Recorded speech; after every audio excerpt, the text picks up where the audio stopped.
Welcome to Luca and Miguel. Enjoy the video. You begin by verifying your phone supports the Wi-Fi SIM type.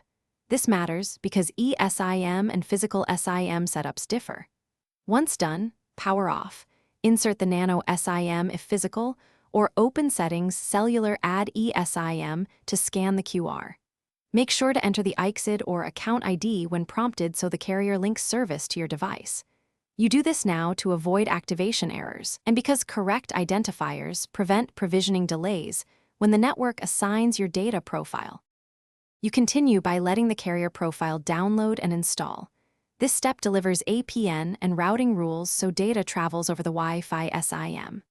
After the profile is active, open mobile network settings to enter or verify APN values exactly as provided, because small typos block internet access.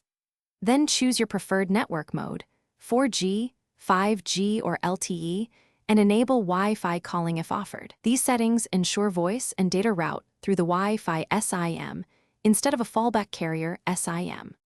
You finish by testing connectivity. Run a speed test, browse, and stream to confirm stable data over the Wi-Fi SIM. Make sure the active profile name and signal icon match the carrier. This tells you traffic uses the correct SIM. Once confirmed, lock APN into place and set background data rules to avoid unexpected charges. If things go wrong, try toggling airplane mode, rebooting, or deleting and reinstalling the eSIM/profile. These quick resets often resolve provisioning conflicts without calling support. Thanks for watching and please subscribe. It's the best investment you'll ever make.